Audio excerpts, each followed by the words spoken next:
Mari kita membuka Alkitab kita dari kitab Wahyu pasal yang ke-12. Hari ini kita akan membahas Wahyu 12 sampai 13, 2 pasal, tapi kita hanya akan membaca pasal 12. Ya, nanti pasal 13 saya akan mengutip dan menjelaskan kepada saudara secara langsung. Wahyu pasal yang ke-12, ayat yang pertama hingga ayat yang ke-12 saja kita membaca. Wahyu 12, ayat yang pertama hingga ayat yang ke-12. Mari kita membaca berganti-gantian 12 ayat ini.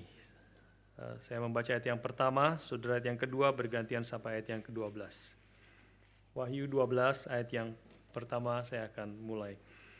Maka tampaklah suatu tanda besar di langit, seorang perempuan berselubungkan matahari, dengan bulan di bawah kakinya dan sebuah mahkota dari 12 bintang di atas kepalanya.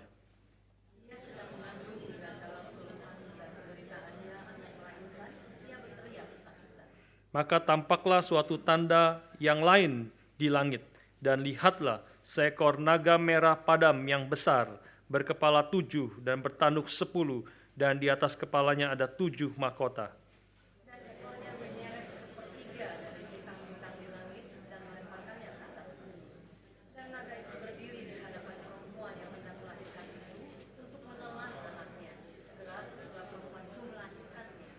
Maka ia melahirkan seorang anak laki-laki yang akan mengembalakan semua bangsa dengan gada besi. Tiba-tiba anaknya itu dirampas dan dibawa lari kepada Allah dan ke tahtanya.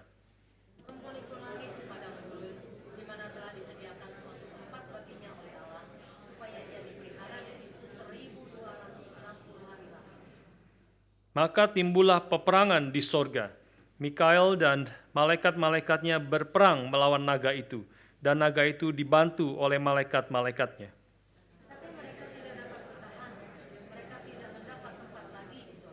Dan naga besar itu si ular tua yang disebut iblis atau setan, yang menyesatkan seluruh dunia, dilemparkan ke bawah. Ia dilemparkan ke bumi bersama-sama dengan malaikat-malaikatnya.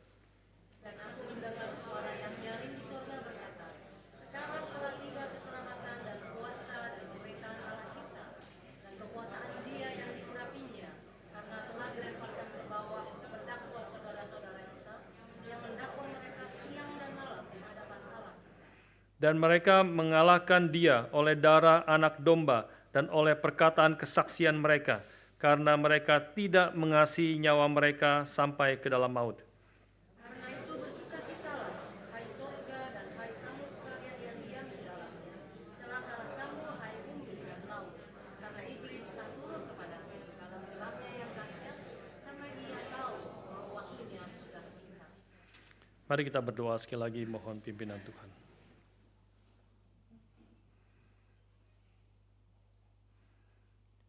Bapa di surga, kami memohon sekarang untuk Roh-Mu yang kudus memimpin kami untuk mengerti akan kebenaran firman-Mu.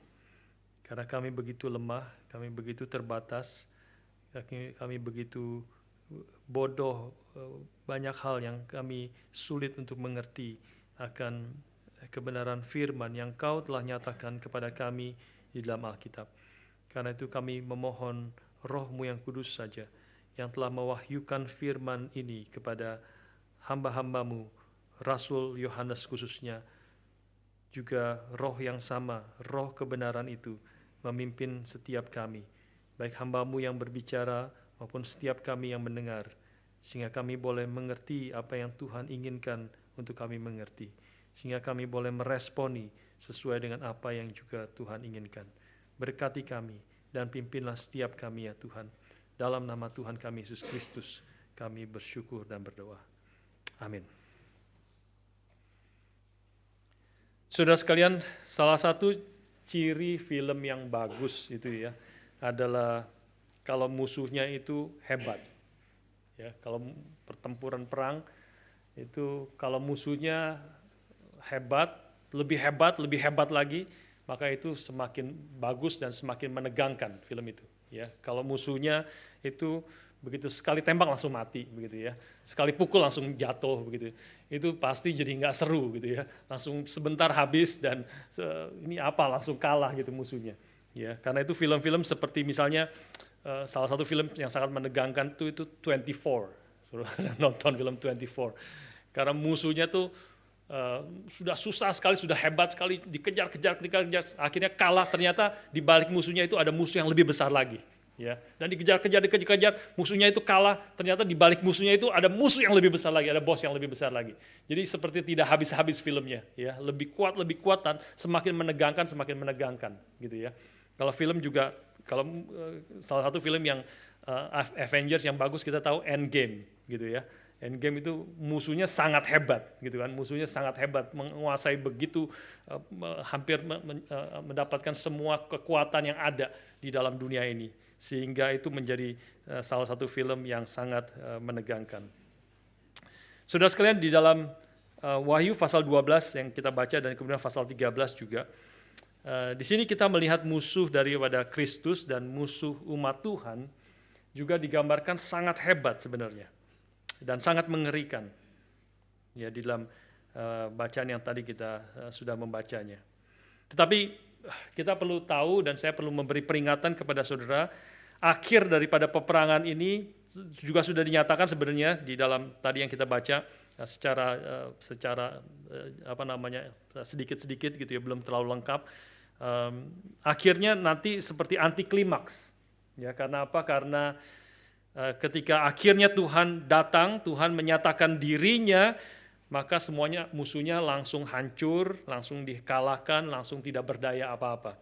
Ya, ketika Tuhan hanya muncul saja, di dalam pasal yang ke-19 nanti akan sangat jelas, cuma beberapa ayat saja, maka musuh yang sangat hebat, musuh yang sangat berkuasa, musuh yang digambarkan di sini mirip sangat dekat dengan Tuhan, dengan segala kuasanya, digambarkan di sini suatu naga itu yang memiliki berkepala 7, bertanduk 10, dan di atas kepalanya ada 7 mahkota. Berarti dia punya kuasa, punya kehebatan, sangat menarik dan sebagainya. Ya, tetapi itu semua akan hancur, akan mati ketika Tuhan muncul, langsung mati semuanya. Ya, seperti anti klimaks sebenarnya. Saudara, tetapi bukankah meskipun itu anti klimaks sebenarnya itu adalah asumsi daripada semua cerita yang bagus, ya, dan cerita yang bagus dan menegangkan, meskipun saya katakan tadi musuhnya sangat hebat, tetapi kalau ada film-film yang akhirnya buat musuhnya itu terlalu hebat, ya. Kalau musuhnya terlalu hebat sehingga akhirnya di akhir cerita itu justru antagonisnya ini, musuhnya yang jahat itu akhirnya menang, terakhirnya semua protes. Semua orang akan protes. Ya. Film itu tidak akan laku kecuali untuk membuat orang datang lagi. Ada sequelnya, belum selesai. Memang ceritanya belum selesai. Orang akan datang lagi untuk next sequel, begitu ya. Tapi pernah satu kali itu komik Spider-Man itu di akhir cerita dari penulisnya mengatakan Spider-Man itu mati. Terakhirnya Spider-Man mati. Maka itu di Amerika itu orang keluar semua, orang-orang pembaca komik itu keluar protes, kampanye, protes. Kenapa Spider-Man mati? Begitu ya. Mereka tidak setuju, tidak bisa kalau jagoannya akhirnya itu mati. Ya, itu asumsi daripada sebenarnya cerita dan semua orang yang kita mengerti ya, bahwa akhirnya berapa hebatnya antagonis, berapa hebatnya musuh itu, pada akhirnya dia harus kalah. Ya, pada akhirnya dia harus dihancurkan dan harus mati.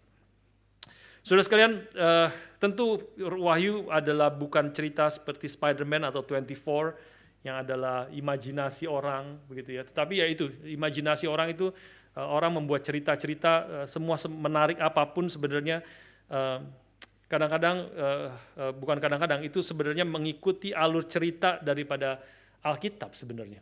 Ya, cerita-cerita hidup manusia itu berbisnis dan sebagainya, hidup bekerja, antara pekerja, apa yang dikejar oleh manusia, itu kebanyakan pola-polanya itu mengikuti apa yang sebenarnya Alkitab sudah ajarkan kepada kita. Dan kalau kita membaca Alkitab, bahkan sebenarnya apa yang disebut realita di dalam Alkitab yang adalah kebenaran, seringkali sebenarnya lebih menarik, lebih penting, dan lebih menggerakkan hati kebenaran yang dinyatakan oleh Alkitab, kisah yang dinyatakan di dalam Alkitab ini. Kita tahu tadi bahwa pada akhirnya Kristus akan menang, dan meskipun musuh begitu jahat, begitu hebat, begitu berkuasa, tetapi pada akhirnya kita sudah tahu bahwa Tuhan akan menang dan umatnya akan dijaga, dipimpin sampai selama-lamanya menikmati kesukacitaan dengan Tuhan.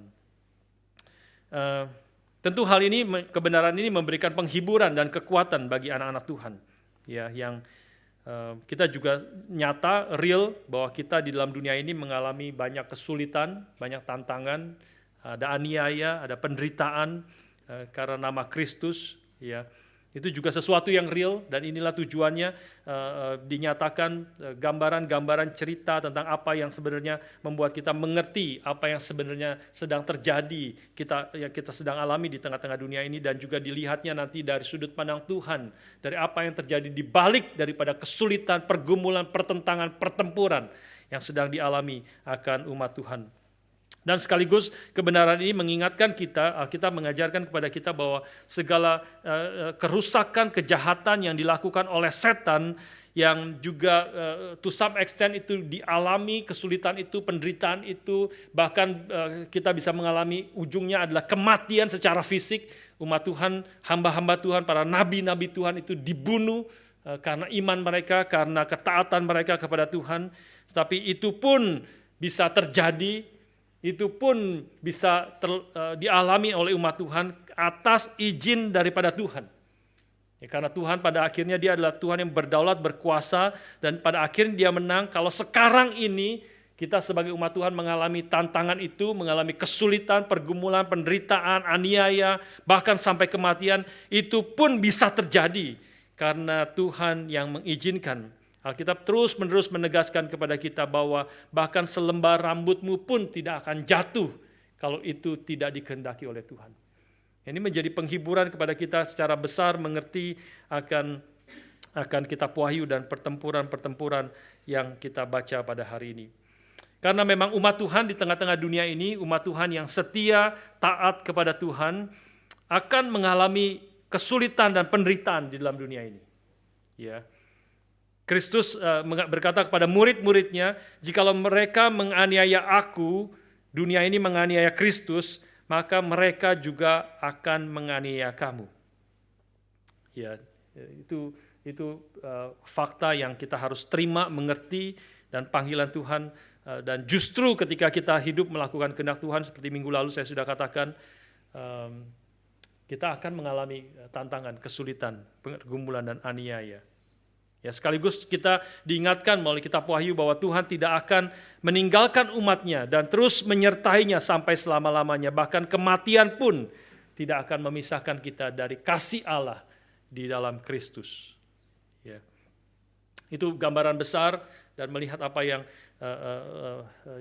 menjadi janji Tuhan bagi umatnya. Nah, tetapi sebelum hari besar Tuhan itu, sebelum hari besar Tuhan menyatakan kemenangannya, Tuhan menegaskan bahwa memang umat Tuhan ini adalah hamba-hambaku, ini adalah hamba-hamba yang setia, yang akan mengalami segala berkat, damai sejahtera yang sempurna, shalom yang sempurna di hadapan Tuhan. Sebelum hari itu, gereja akan mengalami aniaya, perang, kesulitan, pertempuran ya, di tengah-tengah dunia ini. Dan Wahyu 12-14 ini memberikan kepada kita, inilah yang akan terjadi, inilah kesulitan yang akan terjadi, inilah pertempuran yang akan dialami oleh umat Tuhan sebelum hari itu. Dan Wahyu pasal 12 yang kita baca hari ini adalah masuk ke dalam satu bagian besar yang baru di dalam kitab Wahyu ini. Sebelum nanti 7 malapetaka terakhir itu terjadi yang menyatakan berakhirnya murka daripada Allah di dalam pasal 15 nanti ayat yang pertama itu dikatakan demikian. Dan aku, Yohanes, melihat suatu tanda lain. Ini tanda yang ketiga ya. Tanda yang satu dan kedua yang tadi kita baca dalam pasal 12. Dan aku melihat suatu tanda lain di langit, besar dan ajaib. 7 malaikat dengan 7 malapetaka terakhir. Karena dengan itu berakhirlah murka daripada Allah. Sebelum berakhirnya murka Allah itu, ya, maka masih ada kesulitan, tantangan bagi umat Tuhan di tengah-tengah akan dunia ini. Saudara sekalian, kebenaran ini memberi kepada kita pengertian bahwa apa yang sesungguhnya terjadi di balik permusuhan yang dialami oleh gereja Tuhan di tengah-tengah dunia ini. Ya, yaitu permusuhan yang sudah terjadi sejak Kejadian pasal yang ketiga ayat yang ke-15 ketika Tuhan mengatakan kepada ular itu, aku akan mengadakan permusuhan antara engkau dan perempuan ini, antara keturunanmu dan keturunannya. Keturunan perempuan itu akan meremukkan kepalamu dan engkau akan meremukkan tumitnya. Saudara sekalian, mulai dari situ inilah yang kita baca di dalam pasal yang ke-12, ya, pertempuran antara wanita perempuan itu dengan si naga yang besar, naga ular itu, ya, si setan yang disebut si iblis itu juga. Dan kita melihat ini menggambarkan pertempuran sepanjang zaman sebenarnya. Mari saya bacakan sekali lagi kepada saudara beberapa ayat yang pertama, ya. Maka tampaklah suatu tanda besar di langit, seorang perempuan berselubungkan matahari dengan bulan di bawah kakinya dan sebuah mahkota dari 12 bintang di atas kepalanya. Ia sedang mengandung dan dalam keluhan dan penderitaan hendak melahirkan, ia berteriak kesakitan. Maka tampaklah suatu tanda lain di langit. Ini tanda yang kedua. Tanda yang pertama, wanita yang sedang mau melahirkan. Tanda lain adalah seekor naga merah padam yang besar, berkepala 7 dan bertanduk 10. Dan di atas kepalanya ada 7 mahkota dan ekornya menyeret sepertiga dari bintang-bintang di langit dan melemparkannya ke atas bumi. Dan naga itu berdiri di hadapan perempuan yang hendak melahirkan itu untuk menelan anaknya segera sesudah perempuan itu melahirkannya. Saudara sekalian, ini jelas adalah peperangan dari si ular setan yang hendak membinasakan Kristus, anak daripada perempuan itu. Ya, tetapi ini semuanya tanda yang dilihat oleh Yohanes bukan hanya berbicara secara khusus tentang perempuan Maria itu yang akan melahirkan Kristus, dan setan sudah ingin membinasakan mulai dari pertama dengan Herodes yang ingin membinasakan akan Kristus sejak dia lahir, dan kemudian kita tahu bahwa tidak berhasil. Tuhan menjaga, Tuhan memelihara akan Kristus, anak yang baru lahir ini dengan ibunya, memelihara lari ke padang gurun dan sebagainya, dan Tuhan memimpin mereka sampai akhirnya dijaga sampai dia mulai dewasa dan mulai melayani di tengah-tengah dunia ini mulai umur 30 tahun. Dan kita tahu di dalam pelayanannya yang 3,5 tahun itu, setan terus-menerus juga mengganggu, ingin merusak dan mengacaukan dan ingin membunuh Kristus berkali-kali di dalam pelayanannya. Dan tetapi terus tidak berhasil sampai satu saat setelah 3,5 tahun Kristus ada di dalam dunia ini. Maka setan itu berhasil akhirnya mengalahkan Kristus yang akhirnya dipaku di atas kayu salib, mati, seperti menyatakan akan kekalahannya. Tetapi kita tahu melalui kematian itu, disitulah janji Tuhan dari Kejadian pasal 3 ayat 15 itu digenapi. Engkau akan meremukkan tumitnya, tetapi anak keturunan dari perempuan itu akan meremukkan kepalamu. Disitulah kematian daripada kematian di dalam kematian Kristus. Saudara sekalian, tetapi bagian ini bukan hanya berbicara tentang pertempuran antara setan dengan perempuan itu dengan Kristus, ya, tetapi juga bicara tentang keturunan daripada ular dengan keturunan daripada perempuan itu, yaitu saudara dan saya. Ya, saudara dan saya, yang akhirnya perempuan itu juga bisa melambangkan akan orang-orang Israel yang akhirnya melahirkan akan Kristus. Ya, jadi pertempuran sepanjang sejarah mulai dari Kejadian pasal ketiga ayat 15 itu juga ada pertempuran antara keturunan dari perempuan itu, umat Tuhan, anak-anak Tuhan dengan keturunan daripada setan yang akan terus bertempur, berperang di dalam dunia ini. Kita melihat itu di dalam peperangan antara Kain dengan Habel. Ya, tentu Kain mewakili orang-orang yang melawan Tuhan, keturunan daripada si setan, tetapi Habel mewakili akan keturunan daripada perempuan itu, anak-anak Tuhan, yang akhirnya Habel dibunuh oleh Kain. Tetapi kita tahu kematian daripada Habel bukan akhir daripada cerita. Habel yang mati, yang sudah mati itu, masih rohnya terus berteriak, meminta pertanggungjawab, dan akhirnya terus dituntut kepada Kain.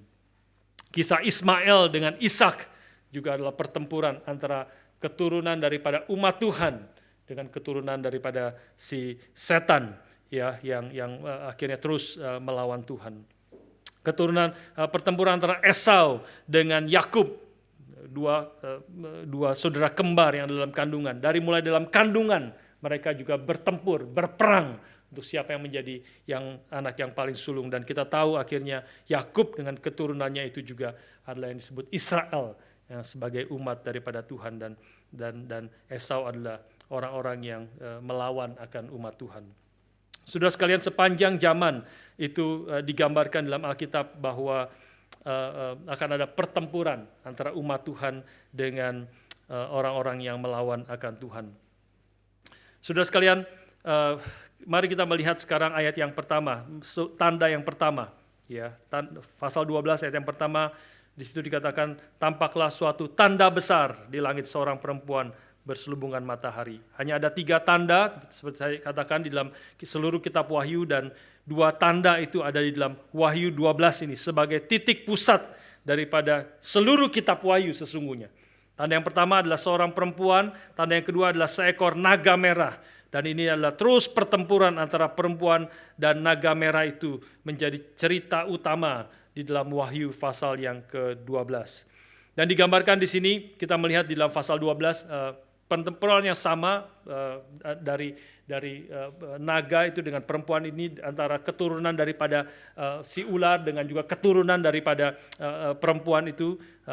Ayat yang pertama sampai ayat yang ke-6 itu menggambarkan pertempuran dari perspektif bumi, apa yang sedang terjadi, dan kemudian anak itu akan dikejar, akan dibunuh. Tuhan menjaga, melindungi, memimpin akan mereka, perempuan itu dengan keturunannya, ya, dan lari di padang gurun, dan tidak bisa disentuh oleh si naga merah itu. Sedangkan pasal ayat yang ke-7 sampai yang ke-9, ini pertempuran yang sama tetapi diceritakan dari perspektif sorga. Ayat ke-7 digambarkan, maka timbullah peperangan di sorga. Mikael dan malaikat-malaikatnya berperang melawan naga itu, dan naga itu dibantu oleh malaikat-malaikatnya.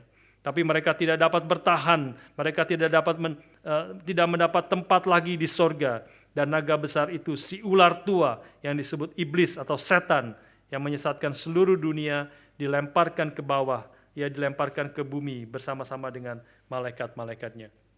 Jadi di dalam 2 bagian besar ini, ayat 1 sampai ayat 6 dan ayat 7 sampai ayat 9, itu menggambarkan sebenarnya satu peristiwa yang sama.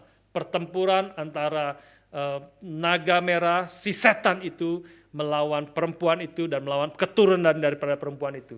Naga merah dengan keturunannya, orang-orang yang mengikuti dia, juga dengan keturunan daripada perempuan itu. Tetapi yang satu menggambarkan apa yang terjadi di dalam dunia ini, di dalam peristiwa khususnya kelahiran daripada Kristus oleh Maria, dan juga di dalam sejarah orang Israel. Tetapi yang ayat 7 hingga ayat yang ke-9 menggambarkan di balik segala pertempuran yang terjadi di dalam dunia ini, ada pertempuran di sorga sebenarnya. Pertempuran antara malaikat-malaikat di sorga yang diwakili oleh Mikael dengan malaikat-malaikat yang menjadi pengikut daripada si setan naga merah itu, yang bersama-sama dengan malaikatnya melawan akan malaikat yang berkenan kepada Tuhan. Dan keduanya di sini digambarkan di dalam dua perspektif yang berbeda itu, digambarkan si ular tua yang disebut iblis atau setan itu telah dikalahkan. Tetapi sebelum dikalahkan, dia akan menyeret sebanyak mungkin orang bersama-sama dengan dia. Ya, dengan jelas di sini sudah dikalahkan. Naga besar itu disebut iblis, setan, menyesatkan seluruh dunia, dilemparkan ke bawah, ya, dilemparkan ke bumi bersama-sama dengan malaikat-malaikatnya. Seperti tadi di awal saya sudah katakan bahwa dengan sebenarnya kekuatan si setan naga merah itu dibandingkan dengan kekuatan daripada Tuhan tidak akan ada apa-apanya. Seluruhnya dua gambaran ini menggambarkan kekalahan total daripada si setan, si naga merah itu. Tetapi juga digambarkan di dalam dua gambaran ini, sebelum setan itu dikalahkan secara total, dilemparkan ke dalam dunia, akhirnya pada ujungnya akan mengalami penyiksaan yang kekal. Sebelum dia mengalami kekalahan total itu, dia akan menyeret sebanyak mungkin orang. Dikatakan di dalam ayat yang keempat, ekornya menyeret sepertiga dari bintang-bintang di langit dan melemparkannya ke atas bumi. Nah, inilah saudara sekalian yang menjadi peringatan bagi kita sekalian, ya, bahwa meskipun kita akan dijaga, dilindungi oleh Tuhan, umat Tuhan yang sejati itu akan dipimpin, dijaga sampai selama-lamanya. Tetapi ada orang-orang yang mengaku Kristen, orang-orang yang datang ke gereja, orang-orang yang secara luarnya kelihatan boleh disebut sebagai anak-anak Tuhan, tetapi tidak secara esensinya, karena dia tidak pernah sungguh-sungguh mengenal Tuhan. Di dalam hatinya, di dalam jiwanya, tidak ada pengenalan yang sejati dengan Tuhan. Alkitab sebelumnya menggambarkan tidak ada nama daripada Tuhan dan anak domba itu di atas dahinya, di dalam jiwanya yang paling dalam. Maka ini menjadi peringatan bagi orang-orang demikian, dan juga tentu bagi anak-anak Tuhan yang sejati juga menjadi peringatan bahwa kita akan mengalami tantangan, kesulitan, pergumulan di tengah-tengah akan dunia ini. Seorang ahli kitab Wahyu, Scott Duvall, mengatakan demikian. Salah satu cara utama setan untuk menarik orang Kristen, baik Kristen yang sejati, tetap dicoba ditarik, digoda, maupun orang-orang yang luarnya kelihatan Kristen, ya, tetapi tidak sungguh-sungguh mengenal akan Tuhan, adalah dengan memberikan banyak distraction di dalam zaman ini. Distraction sehingga kita kehilangan visi tentang apa yang paling penting di dalam hidup kita, dan kehilangan visi tentang apa yang seharusnya kita lakukan di dalam dunia ini. Dia mengatakan, menganalisa dan melihat, dan saya setuju dengan analisa dia bahwa kita di dalam zaman ini, kita pikir kita akan mengalami aniaya, tekanan, to some extent mungkin kita mengalami, tetapi salah satu tantangan yang paling besar di dalam hidup kita adalah distraction. Distraction sehingga kita tidak lagi kehilangan visi tentang apa yang paling penting, yang paling utama dalam hidup kita. Tetapi kita didistract oleh banyak hal di dalam dunia ini. Tidak lagi fokus mengerjakan apa yang Tuhan kehendaki di dalam kehidupan kita. Kemarin di dalam Persekutuan Pemuda, saya sempat putar akan satu kesaksian yang sangat indah dari seorang anak muda, orang Amerika, perempuan, yang bernama Amanda Ray Hedges. Ya, nanti mungkin setelah ini saya akan sharing kepada saudara link YouTube-nya. Ya, kemarin di Pemuda kita sudah sempat mendengar akan kesaksian dia yang sangat indah. Seorang remaja umur 17 tahun, dia di Amerika, dan Tuhan pimpin dia. Sebelumnya juga Tuhan dari kecil dia seperti mengerti Tuhan ingin dia menjadi misionaris, gitu, pergi untuk menjadi misionaris, dan umur 17 akhirnya panggilan itu semakin jelas, dan dia pergi ke Indonesia umur 17, seorang perempuan yang lumayan cantik, ya, dan datang ke Indonesia dan mulai melayani, tinggal di panti asuhan, melayani orang-orang di panti asuhan di Jakarta Timur. Dia 2 tahun pertama dia bilang susah sekali, setiap hari nangis dan sebagainya. Datang ke situ di Jakarta Timur, setiap hari keringetan, panas, banyak nyamuk, rambutnya menjadi kutu dia garuk-garuk sampai berdarah, gitu ya. Tiap hari nangis, ingin pulang.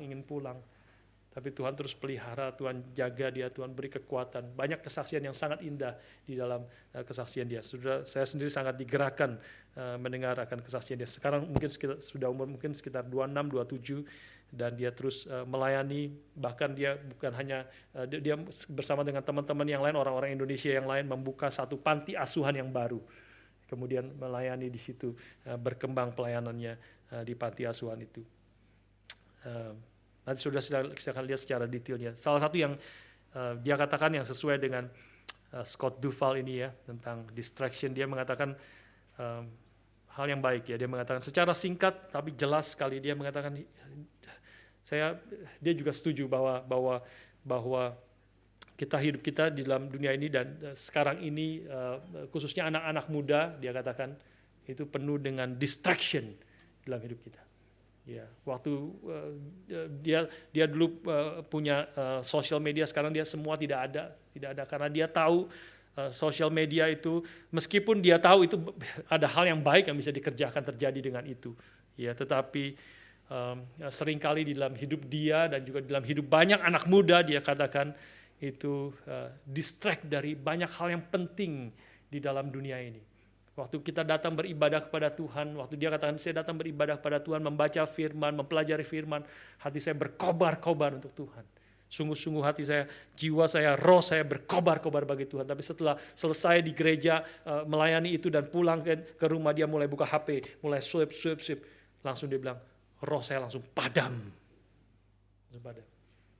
Kita buka Netflix, sudah selesai nonton satu film, langsung sudah next episode ada lagi. Selesai satu film sudah episode selanjutnya sudah ada lagi. Terus menerus tidak selesai. YouTube, mulai buka YouTube, sebelum sudah selesai udah ada next cerita lagi. Next YouTube lagi. Instagram kita buka, dari Instagram terus lanjut lagi. Tidak tahu, tiba-tiba sudah 5 jam, 6 jam, 7 jam sudah habis. Dan tidak ada lagi kekuatan untuk membaca Alkitab. Tidak ada lagi kekuatan untuk berdoa. Sudah habis, sudah capek. Dan kita kadang-kadang juga bahayanya anak-anak muda juga setelah mendengar sharing kesaksian seperti itu, kita sendiri dikobarkan hati kita sungguh-sungguh sadar kita begitu distract, tapi begitu pulang lihat lagi juga Amanda Ray Hedges juga banyak, dan kita lanjut lagi bisa menjadi bahaya juga. Jadi sangat-sangat berbahaya. Distraction di dalam hidup kita begitu sangat banyak menghabiskan waktu kita, dan itulah memang yang diinginkan juga oleh sosial media, bukan? Yang diinginkan adalah attention kita, waktu kita yang sangat berharga. Hidup yang hanya satu kali ini, yang kita jalani satu kali ini, kita habiskan dengan hal-hal yang demikian. Saya katakan ini, saya juga bergumul tentang hal itu. Ya, kita tidak lepas daripada sosial media dan sebagainya. Meskipun saya tidak ada akun sosial media apapun, tapi Netflix, YouTube dan sebagainya itu juga bergumul. Tentu kita bukan anti hal-hal itu. Kita tahu itu bisa dipakai dengan hal-hal yang baik. Ya, kita bahkan di gereja ada digital ministry yang terus dikembangkan. Ya, terus kita mengisi dengan konten-konten yang baik. Tetapi kebanyakan daripada kita juga termasuk anak-anak Tuhan, kita tidak terlalu banyak memikirkan, membaca, mendengar hal-hal yang baik, tetapi banyak hal yang remeh-temeh, hal-hal yang aneh-aneh. Kita membaca, mendengar berjam-jam, kita habiskan waktu, dan begitu sudah 5 jam, 6 jam, kita sudah capek sekali, lelah, sudah mau tidur, dan bahkan tidur pun mungkin tidak bisa pulas karena overstimulate ya di dalam pikiran kita. Saudara sekalian, Tuhan ingin kita berjaga-jaga dan setia melakukan kehendak Tuhan, berapapun harga yang harus dibayar. Ayat yang ke-11 mengatakan di sini, nyanyian kemenangan menggambarkan anak-anak Tuhan yang setia. Mereka mengalahkan dia, si setan itu, oleh darah anak domba dan oleh perkataan kesaksian mereka. Karena apa? Karena mereka tidak mengasihi nyawa mereka sampai ke dalam maut. Nah, kadang-kadang bingung tuh ya, maksudnya apa? Ini terjemahannya kurang bagus ya. Karena apa? Mereka mengalahkan dia oleh darah anak domba pertama, dan juga oleh perkataan kesaksian mereka. Iman mereka, kesaksian hidup mereka, perkataan melalui perkataan. Sampai kapan? Sampai mati. Karena mereka tidak mencintai hidup mereka begitu besar sehingga takut untuk mati. Tidak, mereka tidak mencintai hidup mereka sangat besar sehingga takut mati. Yeah, they did not love their lives so much as to shrink from death. Inilah yang Tuhan inginkan. Kalau kita terus didistract oleh banyak hal di dalam dunia ini, kita mulai Bagaimana kita memikirkan kita tidak mencintai jiwa kita begitu besar sampai rela menyerahkan nyawa kita demi Kristus, demi pekerjaannya, demi kehendaknya. Saudara sekalian, Tuhan menginginkan kita untuk setia melakukan kehendak Tuhan. Kita akan bisa mengalahkan dia hanya dengan bersandar kepada Tuhan, dengan darah anak domba, iman percaya kepada dia yang telah mati bagi kita. Dan waktu kita beriman percaya menjadi anak-anak Tuhan, maka kita juga dipanggil untuk boleh bersaksi. Dan dengan kesaksian kita, dengan kekuatan yang Tuhan berikan, maka dengan demikian kita boleh mengalahkan akan segala tantangan, kesulitan, tekanan, dan godaan yang terjadi dalam dunia ini. Tetapi kalau kita terus distract dari hal yang Tuhan kehendaki, kita terus disibukkan, waktu kita dihabiskan dengan hal-hal yang kita sudah tahu juga. Kalau saya tidak nonton itu tidak rugi apa-apa, bahkan saya untung besar.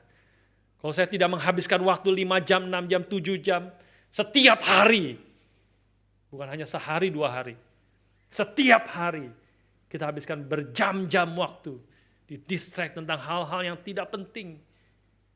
Sehingga kita tidak lagi ada kekuatan membaca firman, membaca buku-buku yang begitu bagus, yang begitu penting, harta yang begitu limpah. Saya melihat perpustakaan kita bukunya bagus-bagus, tetapi hampir tidak ada yang pinjam. Hampir tidak ada yang pinjam. Ada yang mengatakan, mereka sudah beli Pak, ada beli. Ya sebagian mungkin ada, benar. Tapi banyak sekali yang juga yang tidak membaca buku-buku hal yang demikian. Merenungkan firman dan bekerja melayani Tuhan. Sekali lagi kesaksian dari Amanda Hedges itu sangat menggerakkan hati. Dia berjuang, dia meninggalkan semua keluarganya, kenyamanannya. Dia umur 17 itu dia sudah selesai high school dan dia sudah mendapat beasiswa untuk masuk ke salah satu universitas yang baik. Dia orang Amerika, tapi dia pergi. Tuhan gerakkan dia, Tuhan panggil dia untuk masuk dan pimpin dia ke Indonesia untuk melayani orang-orang, anak-anak yang tidak mempunyai ibu, tidak mempunyai ayah, tidak punya orang tua. Dan dia melayani, terus dengan setia melayani dan menjadi berkat. Hidupnya di tengah segala banyak kesulitan, dia katakan banyak sekali kesulitan bergumulan, tetapi juga ada begitu banyak sukacita, ada begitu banyak berkat Tuhan, ada begitu banyak kekuatan yang Tuhan berikan. Yang saya tahu sekali Tuhan ingin saya di sini. Tuhan ingin saya di sini. Boleh melayani. Kita bisa melihat di dalam tantangan kesulitan yang dihadapi, ada sukacita yang jujur, yang genuine, dalam hatinya hidup yang sungguh berarti. Karena dia memfokuskan kepada apa yang menjadi kehendak daripada Tuhan. Saudara sekalian, kita juga harus berjaga-jaga, ya. Alkitab mengatakan stay awake di sini. Stay awake dalam pasal yang ke-13 juga ada berbicara tentang ayat yang ke-10 mengatakan barang siapa ditentukan untuk ditawan, ia akan ditawan. Barang siapa ditentukan untuk dibunuh dengan pedang, ia harus dibunuh dengan pedang.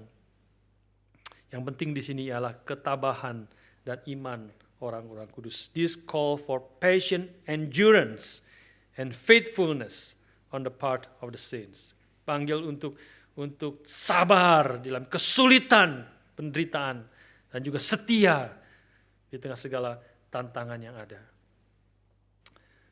Karena di dalam pasal 13 berbicara tentang si setan naga merah itu akan memakai orang-orang tertentu dan juga sistem dunia yang akan terus menekan dan menganiaya akan umat Tuhan.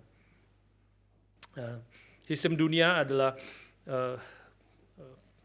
melalui undang-undang, melalui pemerintah, melalui penguasa, dan sistem yang ada di dalam dunia ini yang akan menekan, mengancam, mengintimidasi, bahkan membunuh akan manusia di dalam dunia ini. Kalau sudah mengikuti berita dalam beberapa hari ini, satu berita yang besar di Amerika yaitu abortion law, Roe versus Wade, ya, itu di abolish, ya, tentu dari Supreme Court di Amerika.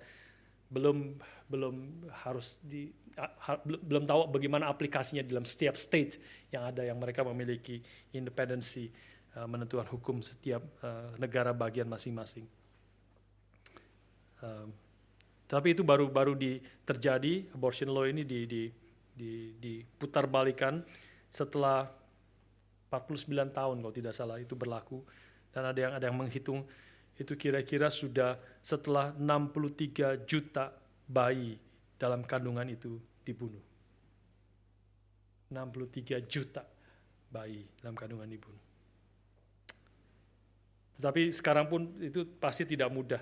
Ya, kita bersyukur apa yang terjadi, tetapi juga pasti pelaksananya tidak mudah. Bahkan sudah banyak protes di mana-mana. Bahkan Washington Post mengatakan ini adalah the horrific day, bahwa hukum aborsi sekarang orang tidak boleh aborsi setelah berapa bulan, setelah berapa minggu, ya, tidak boleh aborsi lagi. Ini adalah horrific day. Ini adalah hari yang mengerikan bagi Amerika dan juga mungkin bagi dunia. Tetapi 63 juta bayi dibunuh, itu is nothing horrific about that bagi Washington Post. Ini menjadi sesuatu yang sistem dunia yang kita sendiri juga harus berhati-hati, berjaga-jaga. Ya, kita mengetahui, kita sudah membahas tentang banyak hukum khususnya di Victoria yang akan melarang kita untuk bahkan counseling secara pribadi, mengatakan orang yang bergumul tentang masalah homoseksual dan sebagainya itu adalah sesuatu yang salah. Itu orang yang mengatakan demikian bisa dipenjara sekarang ini di Victoria. Itu juga satu bentuk tekanan dan segala bentuk yang lain. Tetapi sekali lagi, kadang-kadang tekanan, ancaman, godaan itu lebih subtle. Ya, lebih subtle dengan sistem yang enak, sistem yang lancar, sistem yang baik, yang membuat kita nyaman di tengah-tengah dunia ini. Dan itu membuat kita lupa akan panggilan dan kehendak Tuhan. Saudara sekalian, Wahyu pasal 13 juga berbicara tentang si naga merah itu akan memakai orang-orang tertentu, ya, khususnya diwakili oleh nabi-nabi palsu yang dikatakan sebagai the beast, ya, Indonesia menyebut sebagai binatang, tetapi mungkin binatang buas, ya, beast mungkin lebih tepat diterjemahkan binatang buas yang muncul dari dalam laut, pasal 13 bagian pertama dan bagian mulai ayat 11, binatang buas yang keluar dari dalam bumi. Ya, ada 2 binatang buas yang muncul di situ yang boleh kita mengerti sebagai nabi-nabi palsu yang keluar. Ada 2 beast di situ, ada 2 binatang buas bersama-sama dengan naga yang ada di belakang daripada 2 beast yang dimunculkan di tengah-tengah dunia ini. Ini disebut sebagai the unholy trinity, adalah Allah yang palsu. Ya, kalau sudah membaca itu sangat-sangat mirip. Mari kita baca pasal 13 ayat 1 sampai ayat yang keempat. Saya ajak saudara melihat 4 ayat ini, pasal 13 ayat 1 sampai 4. Lalu aku melihat seekor binatang buas, mungkin harus ditambahkan, ya, binatang buas, ya, a beast. Lalu aku melihat seekor binatang buas keluar dari dalam laut, bertanduk 10 dan berkepala 7. Di atas tanduk-tanduknya terdapat 10 mahkota dan pada kepalanya tertulis nama-nama hujat. Binatang yang kulihat itu serupa dengan macan tutul dan kakinya seperti kaki beruang dan mulutnya seperti mulut singa, dan naga itu memberi kepadanya kekuatan. Ya, ini adalah naga yang di belakangnya, belakang daripada binatang buas ini. Naga itu memberi kepada kekuatan dan tahtanya dan kekuasaannya yang besar. Maka tampaklah kepadaku satu dari kepalanya seperti kena luka yang membahayakan hidupnya. Tetapi luka yang membahayakan hidupnya itu sembuh. Seluruh dunia heran lalu mengikuti binatang itu. Dan mereka menyembah naga itu karena ia memberikan kekuasaan kepada binatang itu, binatang buas itu. Dan mereka menyembah binatang buas itu sambil berkata, siapakah yang sama seperti binatang buas ini? Dan siapakah yang dapat berperang melawan dia? Kalau sudah melihat juga di dalam ayat yang ke-11, itu juga menggambarkan ini nabi-nabi palsu ini juga tipuan daripada si setan untuk menipu dan mengelabui akan anak-anak Tuhan. Ayat ke-11, pasal 13. Dan aku, Yohanes, melihat seekor binatang buas lain keluar dari dalam bumi dan bertanduk dua, sama seperti anak domba. Dan ia berbicara seperti seekor naga. Keluarnya seperti anak domba, tapi berbicara seperti seekor naga. Dan seluruh kuasa binatang buas yang pertama itu dijalankannya di depan matanya. Ia menyebabkan seluruh bumi dan semua penghuninya menyembah binatang buas pertama yang luka parahnya telah sembuh. Dan ia mengadakan tanda-tanda yang dahsyat. Bahkan ia menurunkan api dari langit ke bumi di depan mata semua orang. Ia menyesatkan mereka yang diam di bumi dengan tanda-tanda yang telah diberikan kepadanya untuk dilakukannya di depan mata binatang buas itu. Dan ia menyuruh mereka yang diam di bumi supaya mereka mendirikan patung untuk menghormati binatang buas yang luka oleh pedang, namun yang tetap hidup. Saudara sekalian, ini adalah gambaran yang menggambarkan binatang buas ini yang di baliknya ada si naga merah.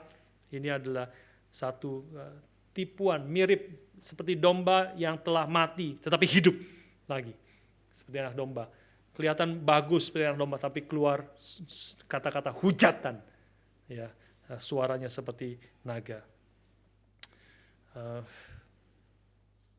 Seorang teolog reform Cornelius Plantinga mengatakan demikian. Setan harus menarik hati kita dengan menjanjikan apa yang baik bagi kita. Dari uang palsu, semua mau uang, tapi ini uang palsu. Sampai penampilan yang meyakinkan dari penipu atau con artist. Ya, con artist selalu harus meyakinkan, selalu harus mirip dengan yang benarnya, dengan artis yang benarnya. Ya, dengan orang yang benar-benar jujur, meyakinkan, bagus. Tetapi sebenarnya satu tipuan. Setan selalu menyelubungi wajah aslinya sampai sudah terlambat. Nah, ini tarikan daripada si setan, kita perlu mengerti strategi daripada si setan. Dia selalu menyerupai Kristus, ya, menyerupai Tuhan dan memberikan janji-janji yang manis, yang menarik hati. Mulai dari permulaan, dari Kejadian pasal yang ketiga, ketika setan datang, si ular tua itu datang kepada Hawa dan mengatakan, kamu boleh makan buah ini, pengetahuan baik dan jahat ini. Kamu makan, ketika engkau makan, kamu tidak akan mati, tetapi kamu akan menjadi seperti Allah, tahu tentang yang baik dan yang jahat.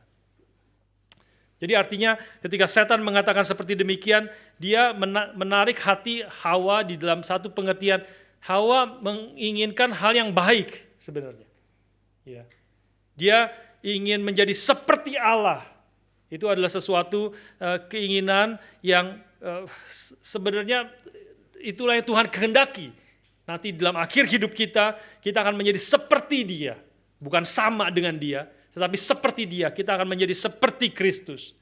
Ya, kita memang, tetapi mereka lupa bahwa memang manusia telah diciptakan menurut gambar dan rupa Allah, sudah mirip dengan Allah dan akan terus disempurnakan mengalami kekekalan bersama-sama dengan Kristus untuk selama-lamanya, mirip dengan menjadi sama seperti seperti Kristus. Saudara sekalian, itulah janji dan tipuan daripada setan. Setan tidak pernah mengatakan kepada Hawa bahwa kau makanlah buah ini enak sekali, baik sekali, tetapi saya sudah memberikan racun di dalamnya. Berapapun kita lapar, berapapun kita haus, setelah berpuasa beberapa hari, kemudian di depan kita dikasih makanan yang paling enak, yang paling bagus, yang paling menarik hati, yang paling kita suka, tapi kemudian kita dikatakan, kamu makan makanan ini. Ini enak sekali. Tapi saya sudah kasih racun di dalamnya. Kita tidak akan makan, bukan? Berapapun enaknya, berapapun menarik hatinya, kita tidak akan makan. Tapi waktu Hawa makan buah pengetahuan dan baik dan jahat itu, dia pikir itu adalah sesuatu yang baik bagi dia. Seperti janji daripada setan. Kamu akan menjadi seperti Allah, tahu tentang yang baik dan jahat. Dan dia juga lupa sebenarnya tahu tentang yang baik dan jahat. Tuhan menginginkan kita tahu tentang yang baik dan jahat. Tetapi bukan dengan cara setan. Tuhan menginginkan, sebenarnya secara asumsi, secara permulaannya Tuhan sudah memberikan kepada Adam dan Hawa tahu tentang yang baik dan jahat, tetapi tidak di dalam kejahatan. Mereka sudah tahu tentang yang baik dan jahat di dalam kebenaran dari sudut pandang Tuhan. Yang baik adalah mentaati firman Tuhan. Yang baik adalah tidak makan buah pengetahuan baik dan jahat ini. Yang baik adalah melakukan kehendak Tuhan. Itu adalah yang baik. Dan yang tidak baik adalah melawan kehendak Tuhan. Melawan apa yang Tuhan sudah larang. Itu tidak baik. Sudah tahu sebenarnya. Dan Tuhan menginginkan nanti merencanakan manusia akan terus semakin mengenal Tuhan, semakin mengenal Tuhan, dan semakin tahu tentang apa yang baik dan jahat sesuai dengan prinsip firman Tuhan. Sesuai di dalam keadaan yang baik, dia sendiri keadaannya baik, dia sendiri keadaannya tidak berdosa, dan mengerti. Justru ketika dia keadaannya tidak berdosa, dia akan mengerti berapa mengerikannya dosa, berapa jahatnya dosa. Seperti Kristus. Kristus adalah tidak berdosa. Dia adalah orang yang paling tahu berapa mengerikannya dosa. Orang yang paling mengerti berapa beratnya arus daripada sungai itu adalah orang yang berenang melawan arus. Dia berenang melawan arus, dia akan tahu berapa derasnya kekuatan daripada arus itu melawan dia. Tapi kalau dia mengikuti arus itu, maka dia akan terbawa dan dia tidak mengerti sampai dia mati.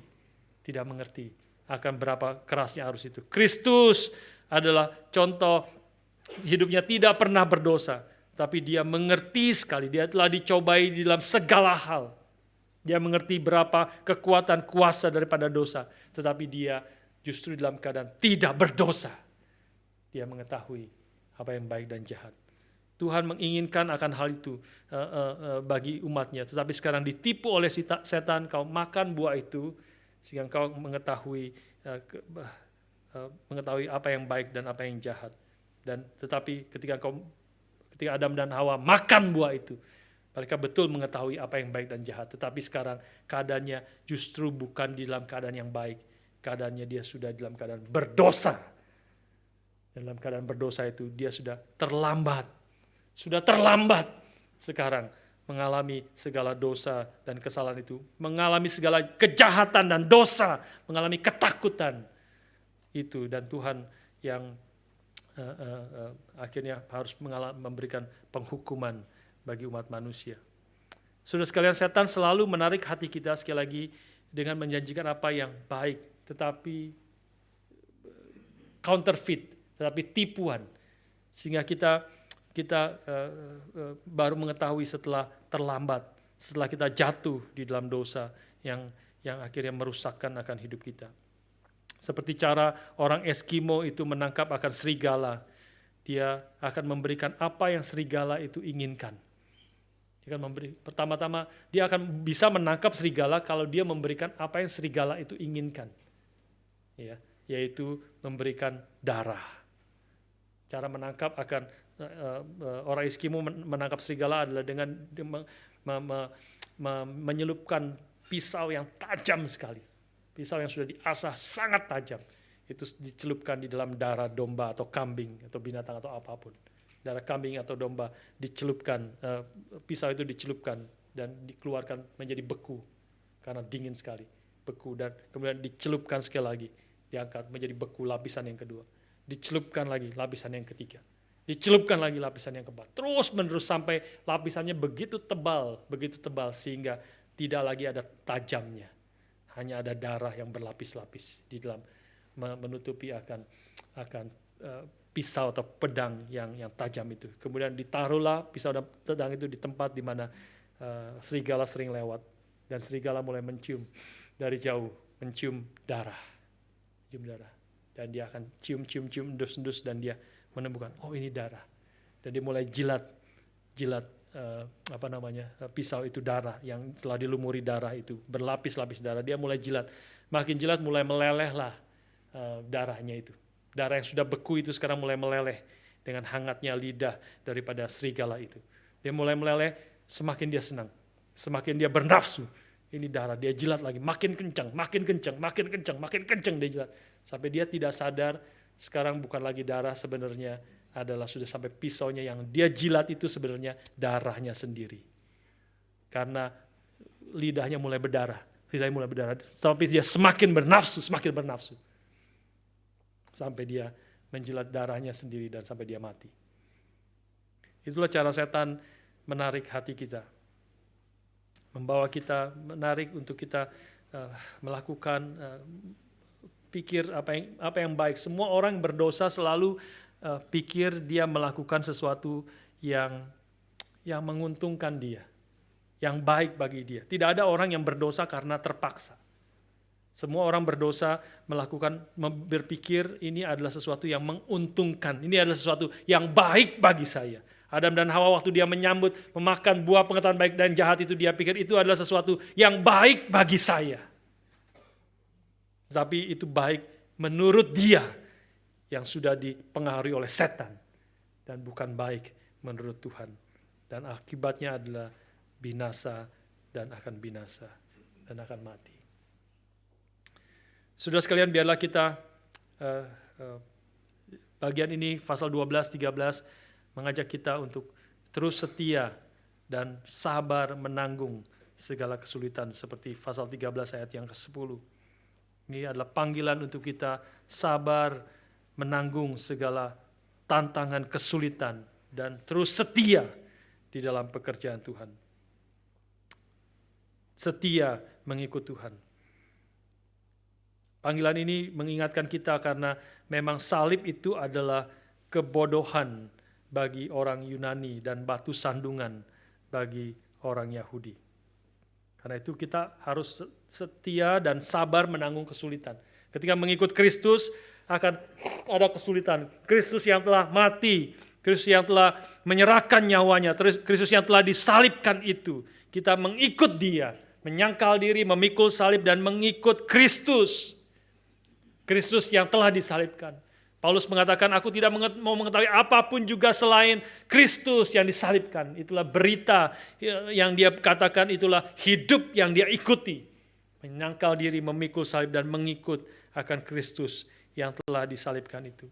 Dan Paulus mengatakan di dalam 1 Korintus pasal yang pertama, salib itu, kau mengikut Kristus yang disalibkan, tapi harus sadar bahwa salib itu adalah kebodohan bagi orang Yunani. Dan salib itu adalah batu sandungan bagi orang Yahudi.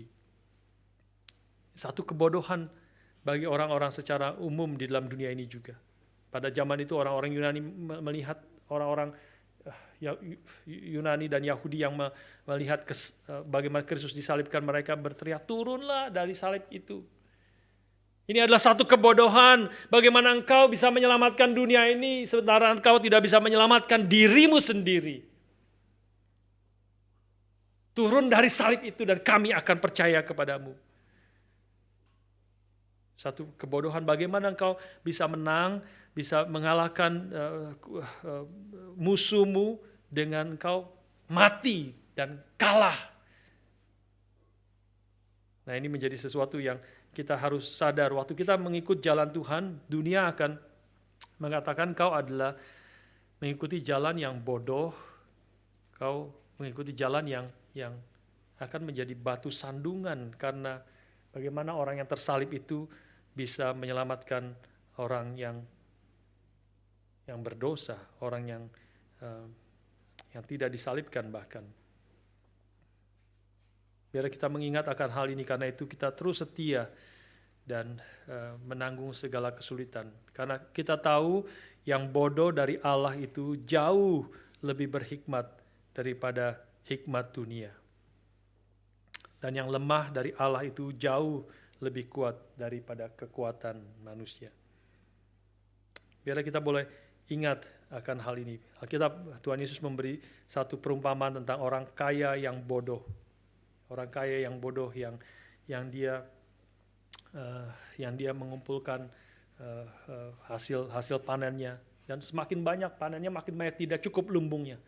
Maka dia bangun lumbung lagi.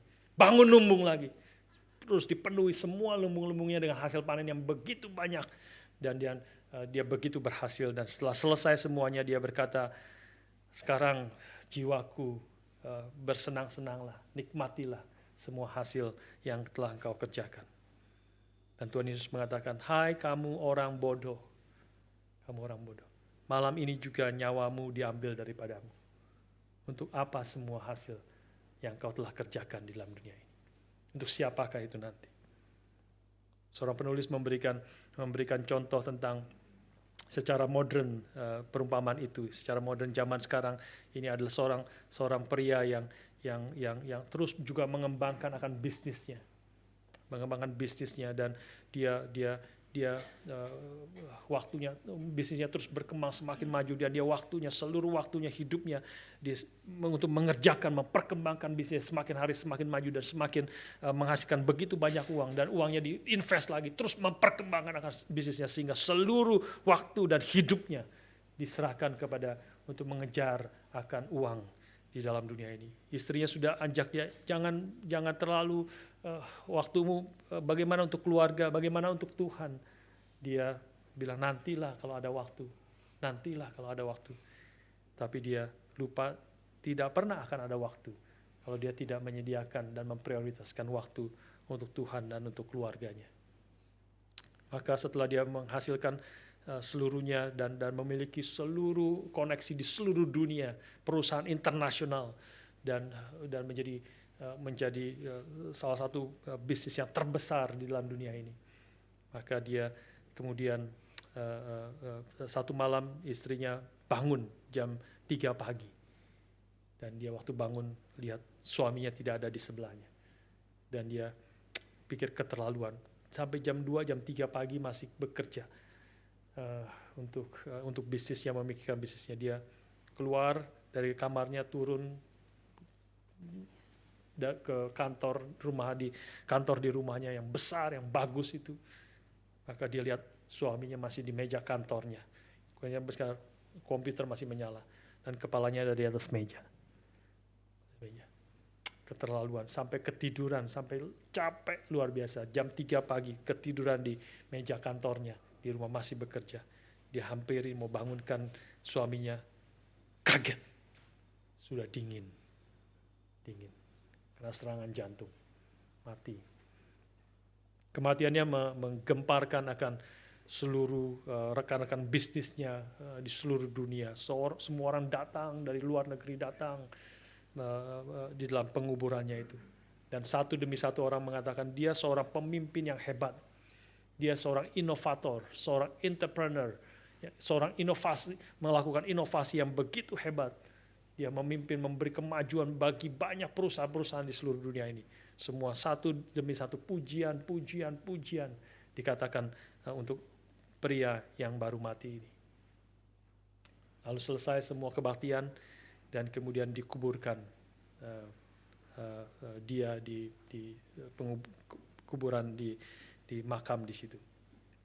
Semalam semua sudah pulang, semua sudah selesai, tempat kubur masih baru. Hanya ada satu kayu nempel di situ, menyatakan ini kematiannya dan sebagainya.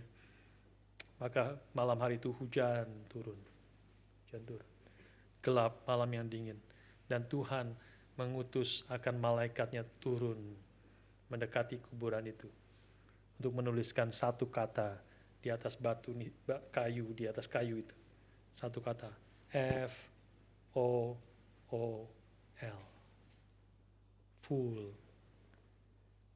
Hai kamu orang bodoh. Kau terus mengejar uang, mencintai uang, melupakan istrimu, melupakan anak-anak, melupakan gereja, dan terutama meninggalkan teman-temanmu, dan terutama meninggalkan Tuhanmu. Waktu untuk Tuhanmu. Kau sekarang mati. Kamu orang bodoh. Persis seperti yang Tuhan Yesus katakan. Mungkin dia bukan orang jahat. Mungkin dia tidak melakukan itu semua untuk menghancurkan istrinya, anak-anaknya, hidupnya, dia bukan sengaja mau menghancurkan dan meninggalkan dan melakukan kejahatan bagi keluarganya. Tapi dia adalah orang yang bodoh. Dia mengejar, mengutamakan hal yang tidak utama. Tapi meninggalkan, melupakan hal-hal yang paling penting di dalam kehidupannya. Keluarganya, anak-anaknya, teman-temannya, saudara-saudara seiman, dan terutama Tuhannya dia tinggalkan. Saudara sekalian, biarlah kebenaran hari ini boleh mendorong kita untuk jaga-jaga, setia, sabar, menanggung segala kesulitan, mengikuti jalan dunia. Memang bisa dianggap bodoh oleh dunia ini. Mengikuti jalan Tuhan, kehendak Tuhan, bisa dianggap sebagai sesuatu yang bodoh oleh dunia ini. Tetapi biarlah kita tahu firman Tuhan mengingatkan kita, yang bodoh dari Allah jauh lebih berhikmat dari dunia, dan yang lemah dari Allah jauh lebih kuat daripada kekuatan manusia. Justru ketika kita melakukan kehendak Tuhan, setia melakukan kehendak Tuhan, kita akan tahu berapa lemahnya kita, berapa tidak kuatnya kita, tapi kita akan mengalami pertolongan Tuhan, penyertaan Tuhan. Sebagaimana semua hamba-hamba Tuhan, para misionaris yang taat mau melakukan kehendak Tuhan, pasti banyak kesulitan. Pasti banyak tantangan. Pasti banyak teriakan, Tuhan kapan selesai kesulitan penderitaan ini. Itulah teriakan juga umat Tuhan dalam kitab Wahyu. How long, O Lord? Tapi di tengah segala kesulitan itu, kalau kita melakukan kehendak Tuhan, setia di dalam sabar, dalam menanggung segala kesulitan, kita tahu ada kemenangan yang pasti. Kita tahu ada penghiburan Tuhan. Kekuatan yang bukan hanya akan kita alami nanti ketika Kristus datang kedua kali, tetapi kekuatan yang juga dialami sekarang. Seperti Paulus katakan, yang berseru kepada Tuhan, Tuhan lepaskan aku dari duri dalam daging ini yang sangat menyusahkan akan hidupku. 3 kali Paulus berteriak kepada Tuhan, Tuhan cabut duri dalam daging ini yang membuat aku sangat susah. Tapi Tuhan mengatakan, tidak, aku tidak cabut duri dalam daging itu. Tapi aku memberikan anugerah yang lebih kepadamu. My grace is sufficient for you. For in your weaknesses, my strength, my power become perfect. Paulus mengatakan, karena itu aku lebih suka bermegah di dalam kelemahanku. Aku taat kepada Tuhan, melakukan kehendak Tuhan. Aku akan tahu akan susah, lemah, tidak mungkin. Tidak mungkin aku lakukan dengan kekuatanku sendiri. Itu yang Tuhan inginkan, kita hidup melakukan kehendak Tuhan sampai kita sadar kita tidak mampu melakukan dengan kekuatan kita sendiri. Yang membuat kita bersandar kepada Tuhan, membuat kita berseru kepada Tuhan, membuat kita berharap kepada Tuhan. Dan Paulus mengatakan, aku lebih suka dalam kelemahan itu. Karena ketika aku lemah, maka aku kuat. Dalam kelemahanku lah aku mengalami kekuatan, pertolongan, penyertaan Tuhan, sukacita dari Tuhan di tengah-tengah kesulitan itu. Dan bukan hanya itu, pada akhirnya ketika kita mati bertemu dengan Tuhan, atau ketika Kristus datang kedua kali, maka Wahyu 12 ayat 10 mengatakan, dan aku mendengar suara nyaring di sorga berkata, sekarang telah tiba keselamatan dan kuasa dan pemerintahan Allah kita, dan kekuasaan Dia yang diurapinya, karena telah dilemparkan ke bawah pendakwa saudara-saudara kita, si ular tua itu, yang mendakwa mereka siang dan malam di hadapan Allah kita. Dan mereka, umat Tuhan, mengalahkan Dia oleh darah anak domba dan oleh perkataan kesaksian mereka. Karena mereka tidak mengasihi jiwa mereka begitu besar sehingga takut untuk menghadapi kematian. Karena itu bersukacitalah, hai sorga, dan hai kamu sekalian yang diam di dalamnya. Celakalah kamu, hai bumi dan laut, karena iblis telah turun kepadamu dalam geramnya yang dahsyat, karena ia tahu bahwa waktunya sudah singkat. Waktunya tinggal sedikit sekali. He knows that his time is short. Waktunya tinggal sedikit lagi. Dan kita hidup sekarang ini di dalam zaman yang terakhir. Dan iblis tahu waktunya sangat singkat.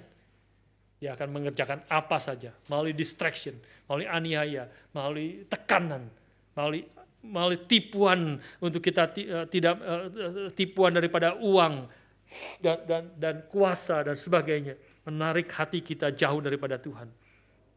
Waktunya tinggal sedikit bagi dia, dan dia mau tarik sebanyak mungkin orang ikut di dalam jalannya, ikut dalam kehendaknya.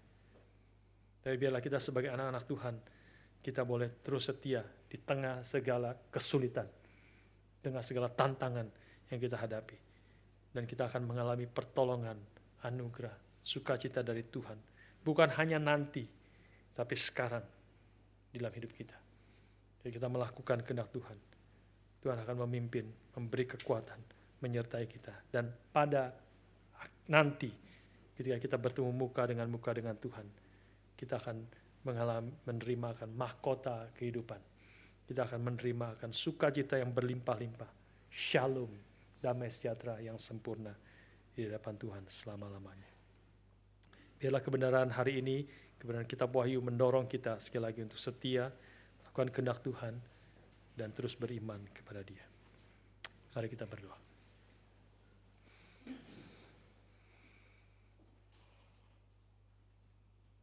Dengan berdiri bersama-sama kita menyanyikan lagu Bapa Terima Kasih.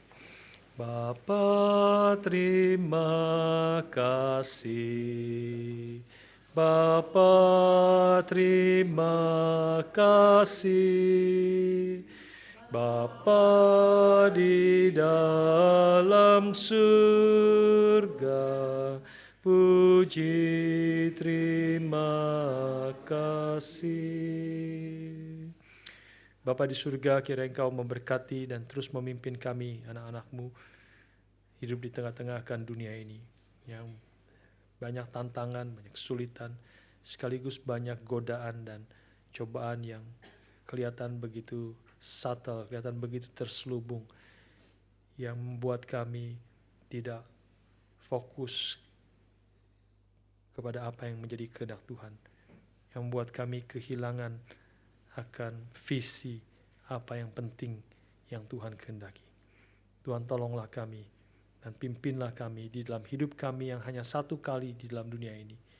Biarlah kami mengisinya dengan hal-hal yang berkenan kepada Tuhan, hal-hal yang bernilai kekal. Karena dunia dengan segala nafsunya akan lewat, tapi mereka yang melakukan kehendak Tuhan akan ada sampai selama-lamanya. Kiranya Engkau berkati dan pimpin setiap kami. Dalam nama Tuhan kami Yesus Kristus, penebus dan juru selamat kami yang hidup, kami berdoa, kami bersyukur. Amin.